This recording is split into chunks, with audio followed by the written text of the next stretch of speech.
ਅੱਛਾ ਜੀ, ਇੰਡੀਆ ਧੜਾ ਧੜ ਜਿਹੜਾ ਉਹ ਜੰਗ ਦੀ ਤਿਆਰੀ ਕਰਦਾ ਪਿਆ, ਪੂਰੀ ਦੁਨੀਆ ਦੇ ਵਿੱਚ ਉਹ ਰਾਬਤੇ ਕਰਦਾ ਪਿਆ, ਪੂਰੀ ਦੁਨੀਆ ਆਪਣੇ ਮੁਲਕ ਦੇ ਪੂਰੇ ਸਫੀਰਾਂ ਨੂੰ ਮਿਲ ਰਹੇ ਨੇ, ਆਪਣੇ ਵਜ਼ੀਰ ਦਿਫਾਹ ਨੂੰ ਮਿਲ ਰਹੇ ਨੇ, ਚੀਫ ਸਾਹਿਬ ਨੂੰ ਮਿਲ ਰਹੇ ਨੇ, ਤਿਆਰੀਆਂ ਕਰ ਰਹੇ ਨੇ ਜੀ, ਇੱਥੇ ਆਹ ਕਰ ਲੈਣਾ, ਇੱਥੇ ਆਹ ਕਰ ਲੈਣਾ। ਅਤੇ ਸਾਡੇ ਵਾਲੇ ਪਾਸੇ ਵੇਖੋ ਜੀ, ਇੱਥੇ ਉਹ ਮਿਸ ਪਟਵਾਰਨ ਜਿਹੜੀ ਹੈ ਨਾ, ਉਹ ਚੀਫ ਸਾਹਿਬ ਨੂੰ ਕਹਿੰਦੀ ਹੈ ਭਈ ਮੇਰੇ ਨਾ ਅੱਬੇ ਦੇ ਅਤੇ ਮੇਰੇ ਚਾਚੇ ਦੇ ਖਿਲਾਫ ਨਾ ਉਹ ਸਨਮ ਜਵੇਦ ਟਵੀਟਾਂ ਕਰ ਰਹੀ ਹੈ ਕਿ ਤੁਸੀਂ ਇੰਡੀਆ ਦੇ ਖਿਲਾਫ ਕਿਉਂ ਨਹੀਂ ਬੋਲਦੇ। ਭਲਾ ਉਹ ਇੰਡੀਆ ਦੇ ਖਿਲਾਫ ਕਿਉਂ ਬੋਲਣ? ਉਹਨਾਂ ਦਾ ਕੀ ਲੈਣ ਦੇਣਾ ਜੰਗ ਦੇ ਵਿੱਚ? ਉਹ ਤਾਂ ਉਹਨਾਂ ਦੇ ਤਾਂ ਉੱਥੇ ਉਹ ਬਿਜ਼ਨਸ ਨੇ, ਅਤੇ ਉਹ ਕਿਉਂ ਬੋਲਣ? ਅਤੇ ਤੁਸੀਂ ਉਹਨਾਂ ਦਾ ਕੁਛ ਕਰੋ। ਤਾਂ ਚੀਫ ਸਾਹਿਬ ਨੇ ਵੀ ਆਖਿਆ ਅੱਛਾ ਤੂੰ ਇੰਝ ਕਰ, ਤੂੰ ਆ ਕੇ ਮੈਨੂੰ ਦੱਸ।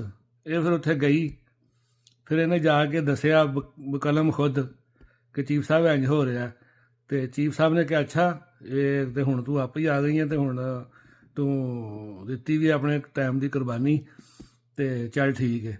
ਅਤੇ ਉਹਨਾਂ ਨੇ ਜੰਗੀ ਤਿਆਰੀ ਦੇ ਵਿੱਚ ਪਹਿਲਾ ਕਦਮ ਜਿਹੜਾ ਲਿਆ ਨਾ, ਉਹ ਸਨਮ ਜਵੇਦ ਨੂੰ ਅਤੇ ਉਹਦੇ ਬੰਦੇ ਨੂੰ ਝੁਕਾ ਦਿੱਤਾ ਕਿ ਉਹਨੇ ਟਵੀਟਾਂ ਕੀਤੀਆਂ ਸੀ ਜੀ ਨਵਾਜ਼ ਸ਼ਰੀਫ ਅਤੇ ਸ਼ਹਿਬਾਜ਼ ਸ਼ਰੀਫ ਦੇ ਖਿਲਾਫ। ਘੱਟਾ